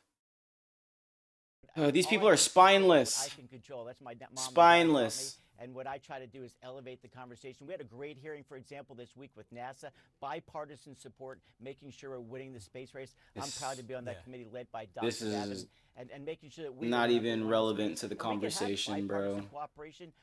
Wasn't even relevant to the conversation. And that's the kind of shit that really pisses me off, man. There's no CEO or university president in America who would keep their job if they posted something like this. America will one day have a reckoning over this era. Yeah, 100%, bro. I said it on my Twitter yesterday, bro. Baby Gilded Age. It's the new Gilded Age, man. Age of corruption, an age of buffoonery, an age of clowns, man. Circus administration, like I just said. Dude, this shit's all over Twitter, bro. It's everywhere, man. Everybody's talking about this. Like, you really don't understand the people of America, bro, and when enough is enough or when something has gone too far. You know what I'm saying? This shit has gone too far. Be saying out loud right now that the president needs to be removed from office via impeachment or via the 25th Amendment as executed by the members of his cabinet. The post that he made last night has sparked backlash, not only from Democrats, not only from concerned Americans, but even Republicans are coming out en masse. You know, it's crazy when you start to see Republicans as well, you know, people who show partisan support start to get really pissed off with the administration and what Trump is doing. You know, like I said, man, this is no longer right versus left, dude. No longer liberalism versus conservatism. We have to unite as a people and just say, fuck our oppressors. Fuck the people who are oppressing us. I'm tired of that shit. I know y'all are. I know that I'm ready for something to give, something to change, man. And it's not going to change if nobody speaks up, if nobody says anything, and then we can continue to be complacent, especially people who are on the right and have the power to do something. If you keep blindly aligning with this administration and what MAGA has turned the Republican Party into, then we will continue to degrade the very idea of what democracy is. We will allow it to slip into tyranny. We will allow it to slip into authoritarianism. We can't allow that. We have to fight for what's right. We have to fight for justice. We have to fight to know the truth. The truth has to be known by the people. They need to stop hiding it from us so we can hold these motherfuckers accountable for their actions. Because right now we're not seeing accountability. These motherfuckers can go and do whatever they want because they have money to get themselves out of situations. They can go topple governments. They can impose genocide if it threatens, you know, the money, right? These motherfuckers are criminals that will never be held accountable for their actions. But me and you, we get held accountable for our actions every day. We're products of democracy and have to follow and abide by the laws. Yet these people have a different set of laws than we have written for us. That just doesn't make sense to me, bro. And I actually think that's kind of fucked up. That's a fucked up system. That's a system that slowly starts to crumble and cannibalizes itself. There's nothing more dangerous than the people feeling like revolution is needed. Governments have to understand that. It's the government's role to quell the people and quell the masses, not to just piss us off. Because slowly and slowly and slowly, people are becoming more aware of the bullshit that these motherfuckers are doing to us and blatantly lying to our faces every day about every little situation. Kristi Noem, Donald Trump, all these motherfuckers, you know, getting in front of a camera and spitting pure fucking lies at us and expecting us to just eat it up and be like, oh, well, you know, Fox Entertainment said so, so I guess I have to believe that. Fuck out of here, bro. Get out of here. Go actually look at other news outlets that are not just slave to the Trump administration, bro. Go and actually do some research on what's going on in this country before you just blindly accept the first thing that's said to you by the administration. You know, on social media and saying that crazy. Trump should apologize. Let's just start off with Republican Representative Brian Fitzpatrick, who is in a tight purple district. Thank you to my 4 viewers inside of the stream right now, man. I fuck with y'all. Thank you so much. Are now panicked because a politician who they have attached themselves to, Donald Trump, is openly alienating large swaths of the country by depicting our former president, who is quite popular, Barack Obama, as a gorilla, just pure, unadulterated racism that Trump is now blaming on a staffer. We won't believe it, and I'll debunk that in just one moment. Make sure you drop a like, make sure you subscribe, and let's start with this Republican representative who just posted. Man. How long have I been ranting for? Damn, an hour and a half already, bro. Where does the time go when you do this, bro? I'm telling you, dude, once you just get in front of the camera, history leaves no doubt. For anybody that is like doubtful of themselves or thinks that they can't create content, dude, whatever you like, whatever you love, dude, just start talking about it. You know, me and my wife had this, I'm completely going off the video. I'm sorry, guys, I rant. But me and my wife were talking about it earlier, man. Like, I've had these periods, dude, where I've tried to start a clothing company, you know, start a candle company, or I've tried to start an AI business, you know, or I tried to do a resale thing, you know. It's always like trying to mimic what I see is working, right? This get rich quick idea, you know, these things that weren't me. And I was never able to actually put myself out there and get the message across. Why? Because I didn't feel passionate about it, you know. But for the first time, now that I'm actually getting in front of a camera and talking about something that truly bothers the shit out of me, that truly upsets me, then it's crazy how long you can actually get content going for. It's not just like, oh, I need a script and I need to get in front of a camera and read it off, man. You start to really break down, you know, what your opinions are by yourself and dissect them in front of a camera. And, you know, because of that, you can, you know, really explore yourself. And it's actually, it's crazy, like I said, like what you can do, you know. Like I said, I thought I just have only been on here for like 20, 30 minutes. I mean, it's been an hour and a half. I've just been going. Anyways, I'm going to play When this. division I need to go is to the bathroom really inflamed quick, by guys. those in I'll be right positions back. of power, the consequences are real and lasting. Whether intentional or careless, this post is a grave failure of judgment and is absolutely unacceptable from anyone, and most especially from the President of the United States. A clear and unequivocal apology is owed. First of all, where have these Republicans been over the past 10 to 15 years, as Donald Trump's political ascension in America was founded on saying that Obama wasn't born here, that Hillary is not equipped because she's a crook and a woman, yelling at female reporters and demeaning minorities in politics? I mean, it's happened for the past 15 years, and Brian Fitzpatrick and other Republicans haven't said much. But as far as this statement goes, it is actually spot on. He is totally right in his analysis here. It weakens the foundations and the social cohesion of any country if you have leaders in power spreading hatred, being hateful themselves and modeling that type of hatred to other people within the country.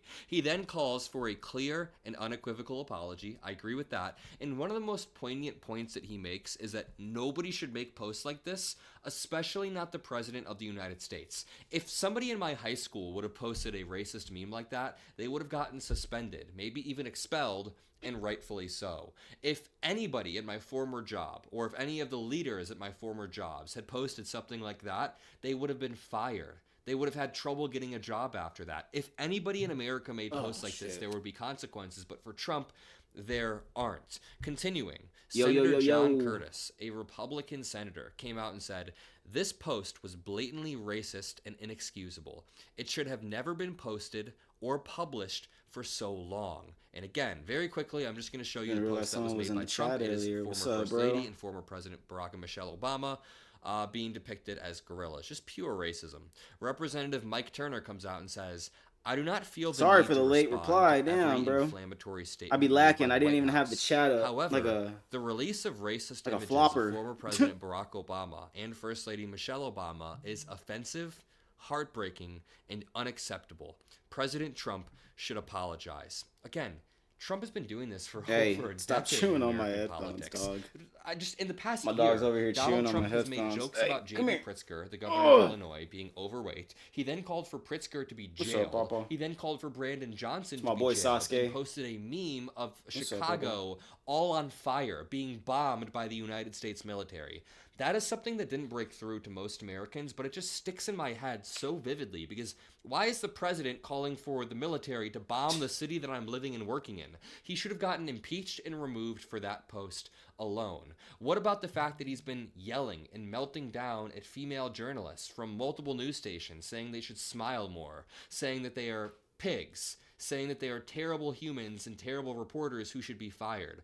What about the post that Donald Trump made appealing to Pam Bondi, asking him to indict 3 people, 2 of those 3 of which were indicted immediately after? Trump has made deranged posts about him pooping on American citizens. He literally did an AI video of him shitting on Harry Sisson, friend of the show, and now Republicans feel the need to speak out. What? If every He's like, single give one me of these attention, bro. Republicans Get off the actually cared stream about the already. Constitution and actually cared about the country, they would have spoken out the dozens, hundreds of other times Trump has spoken about Obama in a negative way. Like, Donald Trump posted a video I'm responding about to my 6 homie real months quick. back of Hold up. Obama being shackled up, thrown in a jail cell, and rotting away. Of course, this was an AI fake video that someone on his team made, but why is the President of the United States posting AI videos of former presidents being arrested? One of the reasons Trump may have taken the post down is because Representative and gubernatorial candidate Byron Donalds said that his team called the White House about the video and learned that it was a staffer who let the president down. That is apparently the rumor they're going with. But as I pointed out on Twitter, Trump has used the same excuse again. Look at this post from real Donald Trump, and it says October 22nd, 2015. I want you to look at the date. All right, let's it move says into October something 22nd. else. Not wait for the Democrats to take the House. They subpoena and investigate Kristi Noem, Lauren, and Corey Lewandowski, and they find so much corruption. It's going to make the impeachments during Trump 1 look like a joke. All that stuff about Paul Manafort and the business documents and the Ukrainian phone call. The corruption that they will discover when the Democrats are in the House, it's going to make all that stuff look like a joke. And they're just going to keep stacking it up on top of Vance. We're going to be in our war with Iran. The Middle East is going to be a mess. The economy is going to be a mess. The Trump administration is corrupt. He might even be impeached. You are fucked. And we are not going to bail you out. Sorry. 2026, I'm telling people to stay home. You know what my message is in 2026? Stay home. We got to vote to get back on track. Fuck you. And the guy that posted it, I like the guy. It's not directed at him, but that sentiment, we got to get everybody back. All right. I'm gonna get my homeboy on the call.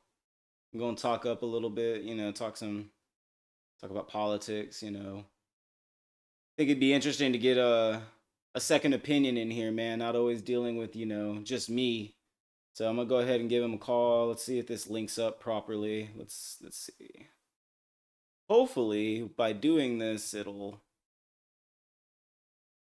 pull the call into my ears. Yo, yo, yo. Yo, yo, yo, can you hear me? Can you hear me? Oh snap! I thought you were gonna call me on Twitch. Oh, can I call you on Twitch? I think so. Can you? I haven't even ever done that. Let's try it. Shit. How would All right. how would we do that? I don't know. I need to look up a That's a video. good Let's see. question. How to add another person on Twitch. Boom. Let's see. Twitch. Navigate to the corner. Your whispers icon.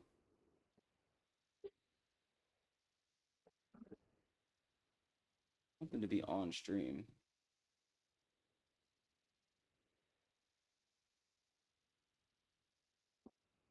You can easily add someone in your Twitch stream using the guest star feature, which allows you to collaborate. Okay. Enable guest star on your Twitch account. This feature. Where do I find that out? Let's see. As I'm currently still live streaming. It's gonna be like, hey man. Again, here, let me That's all good, bro. Let me switch my screen so it's not like just sharing everything that I'm looking at. All right, let's see here. Guest star. Guest star. Stream together using this quick connection. together. Bring guests on stream from chat from other channels. Hey, what are you doing? Start streaming together. Only supports Chrome and Firefox now. We're expanding. Are you kidding me?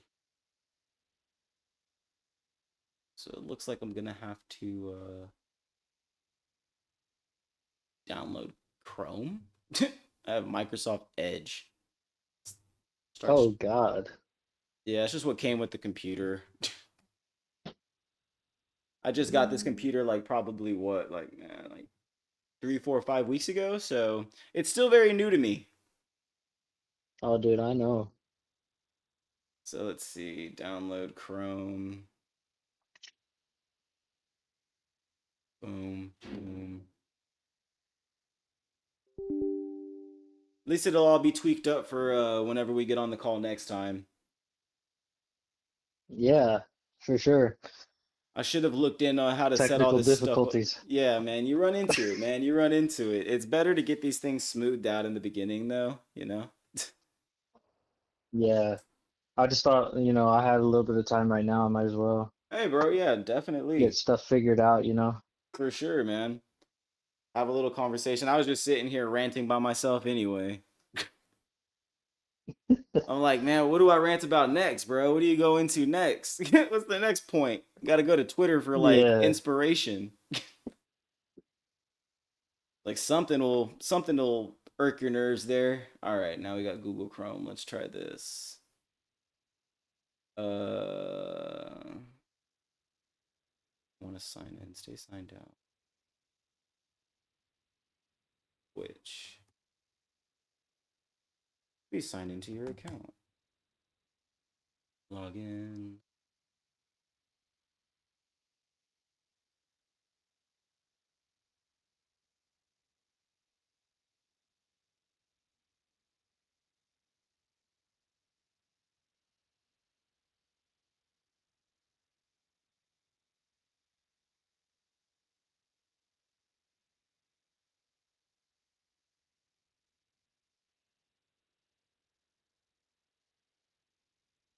Your browser's not.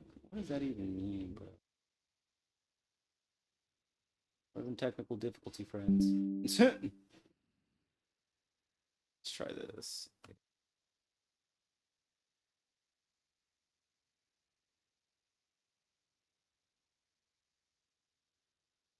Sorry about these difficulties, bro. No, you're good, bro. It's being weird. Built-in stream together feature in your creator dashboard. Yeah. Yeah, I'm there now. It was only allowing me to do it through Chrome though. It didn't want to do it through like I said, Microsoft Edge, which is what I was using at the time. So I had to download the widget and everything. Let's see.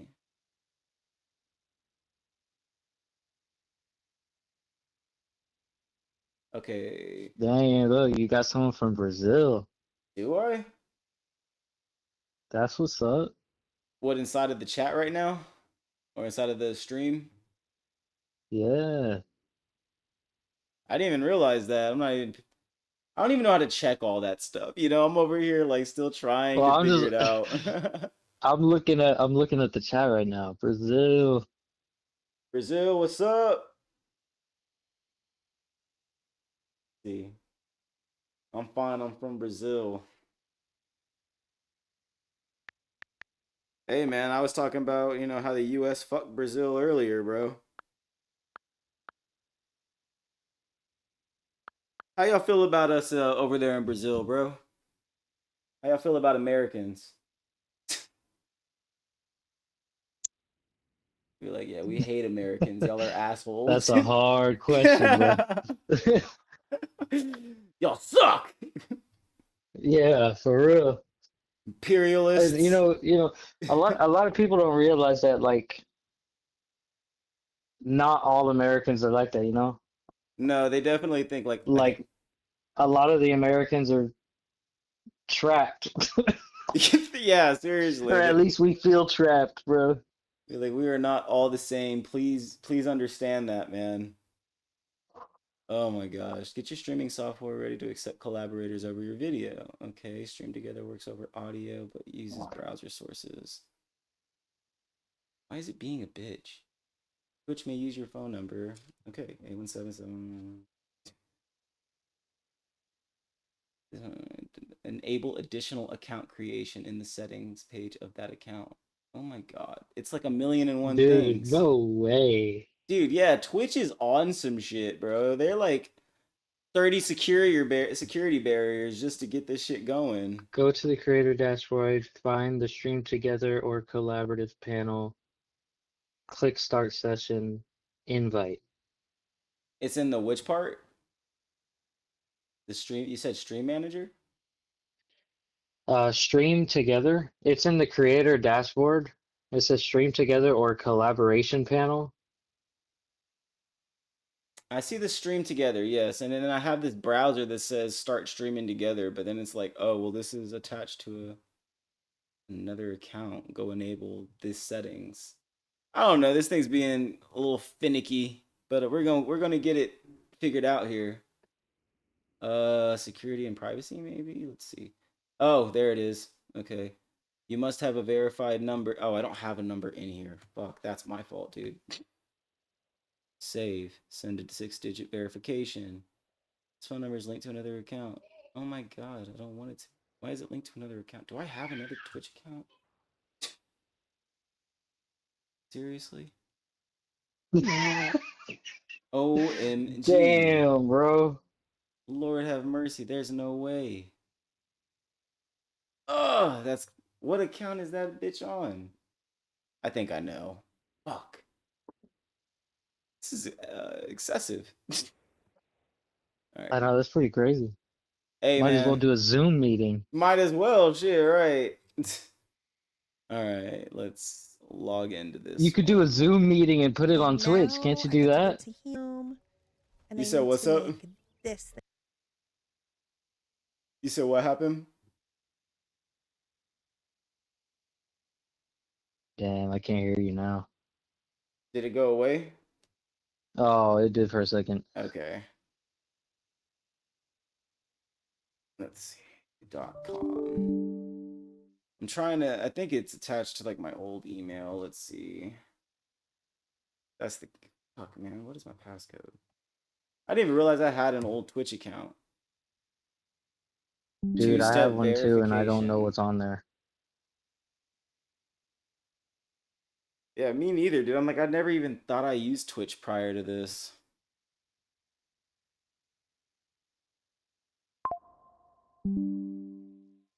Come on, you're logged in with this account. Okay. I'm super confused.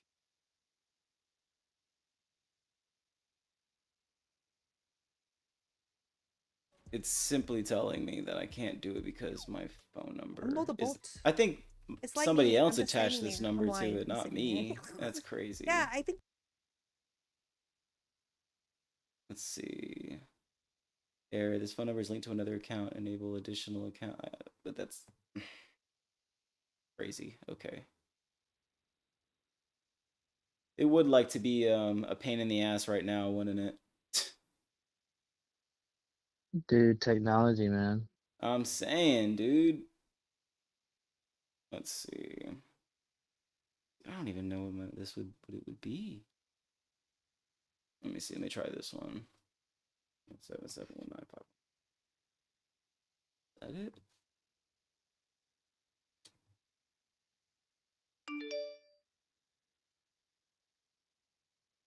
Oh wow. Maybe it was this account. Oh, okay. I think we got it here. I think Dang, we might. how many accounts you got? 6? It was no. I'm just trying with an email, and I'm like, which email did I use? Because I do have quite a different couple of emails. Dude, I only have 2. I don't know how people keep up with a bunch. I'm like, man. Yeah, it gets a little overwhelming. I don't know my username. Retrieve your username. Oh, okay. Then it was just Grimy Gutta. Dumbass. Okay. Sorry, everybody that's on here for the 3 people on here.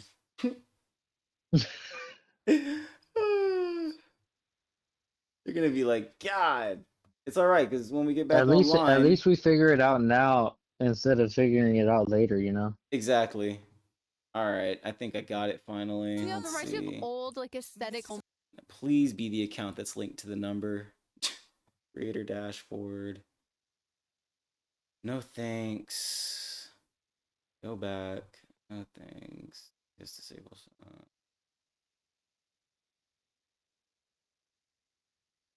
Okay, account setting.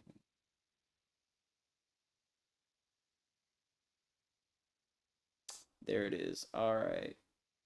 Boom. Now we should be able to enable this motherfucker. Add number. Come on, Twitch. Stop messing with us. Confirm. Give me my code. There it is. All right, we're good. We're in. We figured it out. All right.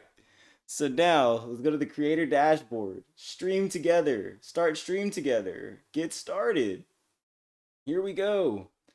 Start share chat and then invite guests. All right. So I should be able to invite you now.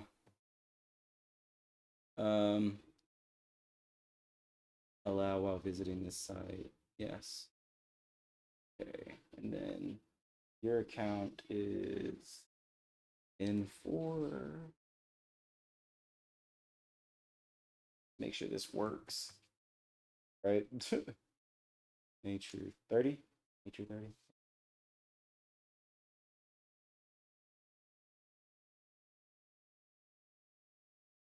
See, I think I sent the invite just now.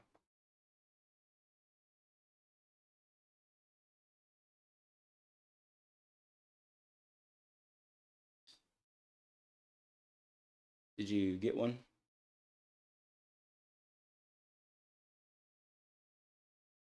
Oh, we're off the call now. I guess it hung up.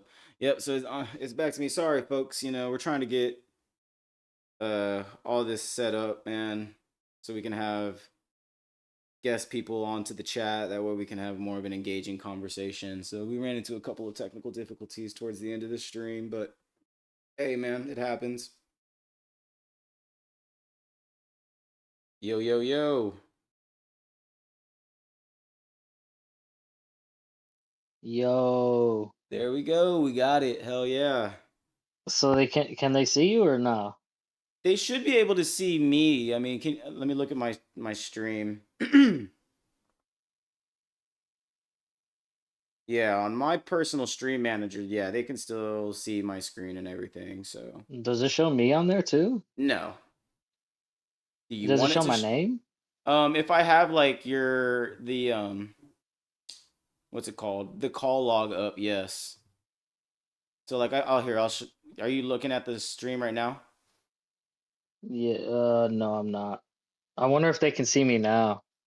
They can if I share the screen. So like now I'm switching it, and it'll have you on there because I'm sharing the actual screen itself. Because I have multiple Man. different screens, and this one actually will share my desktop screen. Oh, okay. Because So I was I on was like a trying to see waiting like line. how we both could see the topic that you have up. You know what I'm talking about? Yeah. So, oh, so you want to see like my desktop like in here as well? Yeah, I wonder if that's Share possible. screen. Uh, yes, it looks like I can entire screen share. All right, am I sharing it with you now? Yes, there we go. All Yeah. right, now we're cooking, bro.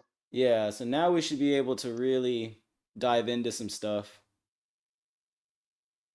Especially because I got all like I got like Instagram and everything on here. So if there's any like reels or any like things you wanted to like talk about, you can always send them to me. We could just pull them up real quick. You know, go into here. See, I got some comments. Let's see who commented lately.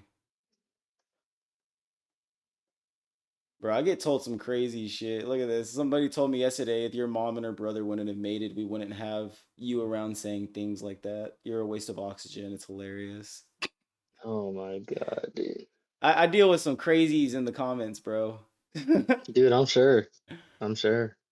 But yeah, man, now we're set up. Now we're good to go, man. We should be able to cook. Yeah. Dude, well, you, are you about to end the stream here soon? Probably in the next like 10 minutes. I gotta go get Bianca, but we just Okay. she's only Well, like 10 just minutes away. okay, cool, cool. So, just as a taste, for the audience, who's ever watching, we could talk about one topic. What you got? Dude, pharmaceutical companies, insurance Pharmaceutical.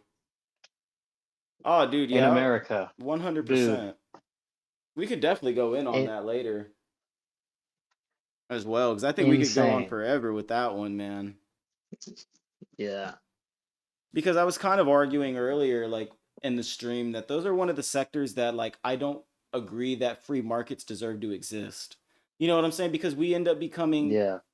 um, they end up taking advantage of us. You know what I'm saying? Like things like healthcare, like education, housing, they shouldn't be allowed to. Free markets shouldn't be allowed to exist in the same way, like going and buying like an iPhone or a laptop. They're not as elastic as those kind of products are. They won't self correct either without government 100%. intervention. They'll just take advantage. And I mean, that's kind of what we For have right real. now. Dude, and I just saw on your screen, the whole Kid Rock situation. What's even more insane, and I don't think people realize this, but Yeah. Kid Rock a while back created a song for Osmosis Jones, the movie, Mm. and in that song he states that he likes little girls. Is it this one right here that I have on the screen at the moment? Yep, Look at that. yep, young ladies, young Young, ladies. Look at that, I like bro. them underage. See, some say that's statutory, but I say it's mandatory. What the fuck, dude? Dude, for real. How did you get away with that when you wrote that shit? And what's even worse is that they put that in the kids movie, bro. Yeah, you said it was in Osmosis Jones? Yes, That's Osmosis Jones. absolutely crazy. Did it actually make it into the actual, like, the movie? Or is it I'm just on the pretty soundtrack? sure. Oh my gosh, bro. Ugh. That's what I'm saying, bro. Like, people like this, like, Vanilla Ice and Kid Rock were literally performing at, like, the Fat Daddies in Mansfield, like, 10 years ago. You Oh know, my god, dude. and now these dudes are, like, performing, like, halftime Super Bowl shows for TPUSA, get MAGA audiences, and Trump loves them. It's just ridiculous, bro. All of these motherfuckers, bro, they're just into the same weird shit. It's insane, man. Yeah, bro. Honestly. People, they want to really get down with that Kid Rock shit, bro. I'm telling you, it's And gonna be some funny shit. what I hate is that I don't know around the world what the media is portraying us as, Mm. but it would kind of suck if all of the rest of the world is seeing like, oh, we like what's going on here, when we obviously don't like what's going on here Could you for the imagine that? majority of people. Yeah, you're coming out good on the screen. Okay, cool. I was just checking the audio. But yeah, dude, I mean, a lot of them probably think that we're all like, pro-fascism, pro-authoritarian, all racist bigots that, are cool with the shit that goes on here in America, but we're not. Uh, It's but and that's the thing. We don't really know how we get portrayed across these, like you said. I would hope that they realize that that's not the entirety of the American population and that it's a very select few. I mean, not all of us are crazy, bro. I mean, his Yeah, disapproval rating, I think, is at like 60% as of today, and it's damn near close. I can look. Let's see. dude, I US. know I know people who were Trump supporters and they regret their decision. Oh, I At believe it. least they had the balls to fucking admit that shit. Yeah, there are some that refuse to still even admit that they fucked up with, with their vote, man, that they were bamboozled. They were. This motherfucker literally like told them that I'm gonna be here to take care of you. I'm gonna get rural America back. Blah blah blah, bro. You know, last year with the entire tariff thing and the especially with the soybean farmers, America's top crop in America happens to be soybeans. When we imposed the tariffs, China was our biggest buyer. China loves their soybeans. They literally stopped buying from us and went to Argentina and bought all their soybeans from Argentina. And we were giving bailouts to Argentina to protect American interests because we had money invested in the Argentinian economy. So we had to bail them out, right? But at the cost of fucking our farmers. And the farmers didn't get a bailout until almost the beginning of the year, but the farmers didn't want a bailout. They wanted America first, like you promised.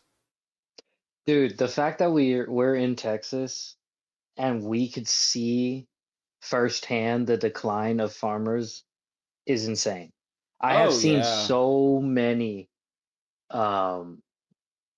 plots of farmland that are sold and now becoming apartments or some other Yeah. bullshit, you know? Dude, yeah, big developments and shit, dude. Like look at Mansfield. I mean, Mansfield is definitely a prime product of it. We grew up with what cows and shit everywhere, big fields, and now, dude, it's nothing but big developments that are meant to like compile like 1,000 people in a small radius. And it's like that's how they want everywhere to be. They don't want us to live in like where there's like big open ranges anymore. And it's kind of sad because it makes you wonder where the agriculture industry is going to go here in America. We're fucking our farmers. These are and they're generational. These are families that have been doing this for a long time, and they have no choice but sometimes to sell. I mean, shit. Look at like West Texas, bro. There's Bill. I don't remember the name of him, but there's this billionaire buying up the um huge amounts of land and then pumping all of the groundwater of the ground, and people are being left with nothing because there's no rules and regulations about how much water you can pull from, because as long as you have groundwater on your property, you have the right to well it, right? You have the right to pump it out. So there's this one Yeah. billionaire who's literally pulling all the groundwater out of rural communities and just hoarding the water for AI, development and all that shit. Yeah, that's terrible. It is terrible, bro. Like I said, it makes you wonder where all that's gonna go, Well, the fact man. is that they're trying to cram so many people into one little spot. They're trying to make specifically Mansfield into like a DFW. Like you can't do that. We're too small, bro. Dude, yeah, 100%. 100%. They want it to be like a community over here, like where I'm living, like up in the city and everything. It's revamping, bro. It's turning into an area that I don't even recognize. Every time I go over there, I'm like, gosh, this place looks different. Did you see this shit, bro? This Jake Lang motherfucker? Nah. Oh, do you know who Jake Lang is? Nah. Oh, bro, we need to get... I'm gonna write that down and we're gonna go on a deep dive of Jake Lang. Jake Lang is he's this... That's on X, right? Yeah, Yeah. that's X. So I don't Jake... have X. I didn't either, but I did specifically because this is where all like the crazy shit is, This is where the Yeah. stuff to talk about is at. But anyways, Jake Lang is like this far right-wing extremist Nazi like glorifier, and he's been going around the country for like the last 6 months, and doing these Islamophobic rallies. And he did it specifically here where I live in Plano, to this one mosque. There's this big mosque called Epic over here where I live, like Yeah. literally like 3 miles away. And this motherfucker like was burning Qurans and shit outside of like of the mosque and everything. And just building his whole platform on being an Islamophobe, being a homophobe, being like apparently like a militant minded revolutionary, right? And today he went to go like destroy a protest what does it say? I had the video earlier. It was him destroying like a sculpture, and instead of it saying prosecute ICE, he took the secute out and it just said pro ICE. And then he ended up getting arrested today for it, like a dipshit. Let's see, we'll just look up Jake Lang real quick. People like him, bro, just upset me because of the fact that, like, yeah, here it is. Look at this guy. Literally got arrested for it after this. He got his ass beat going to a demonstration in Minnesota the other week, bro. Was crying. We'll see you here February 7th, Saturday, 12 noon, outside the Minnesota State Capitol. I'm trying to join the shared chat and it won't let me. I don't know why. It's It not said letting you. unable to join shared chat. You need to be live. Let's see. How do I turn myself on live? Do you have to show your camera? What is share chat is enabled, it says. Hosts can enable share chat during a stream together. Some stream. Oh, yeah. It says you aren't live yourself. Streamers can join shared chat once you go live on Twitch. So, yeah, to do that, bro, you'd have to download OBS Studio. To go live? I believe so, unless there's a live button on Twitch. I've never Let me see. went live from Twitch itself because I launched my from OBS Studio. Because OBS Studio pulls in like your audio, it makes screens and everything. You just go live very easily from there. Let's see. Yeah, I don't think you can. I'm not too sure. If you can, I'm not too sure. If you can, we probably would need to look it up. Otherwise, I know that you would download this software that I use, this OBS Studio that I just launched, and you would basically just hit this little corner area right here where it's streaming. And it would basically like start live streaming you. All you would need to do is share your camera, but then you can turn your camera off if you need to. I think that's the only reason it's not letting you. Is because I'm actually live and you're not.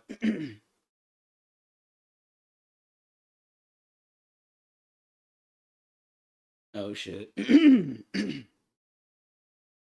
in here by myself while we're talking.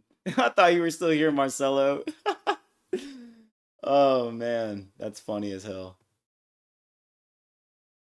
Yeah, like I said, anybody that's watching, man, we're gonna get back online here in like maybe an hour, and we're gonna start talking about, a couple more hot, button topics and everything, and really dive into some of the other things that me and him wanted to talk about. We ran into some technical difficulties, as one does when they're not very well versed in technology, right?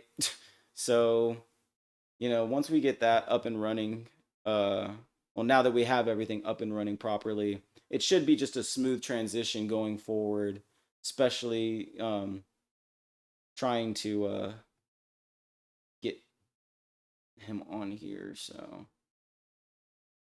or anybody else for that matter. Let's see.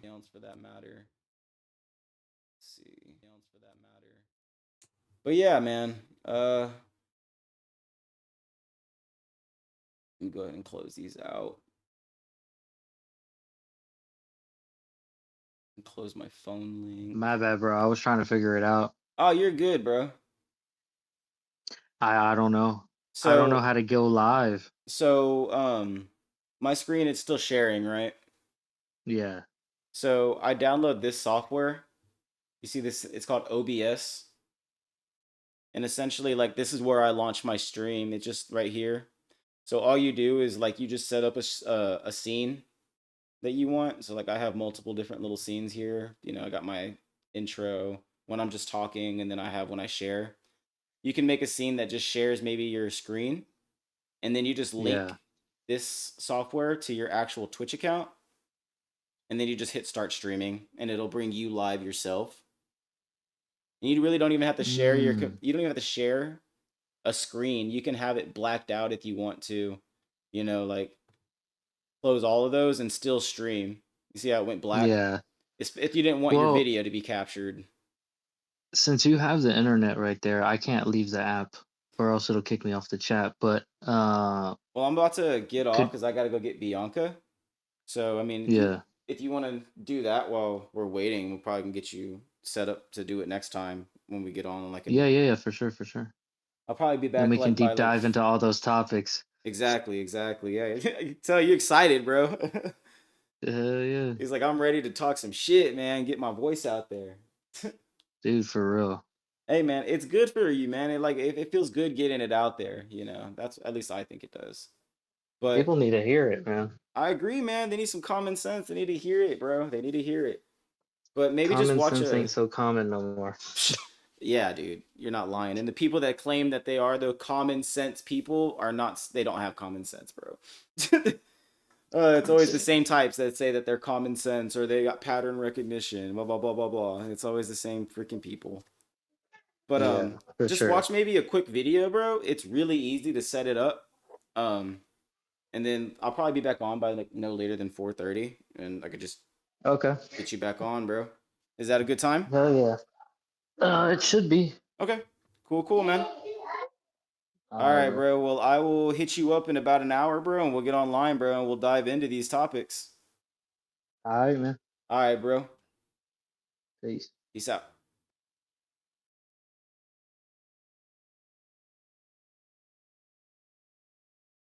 All right, everybody. I gotta go ahead and go get my wife.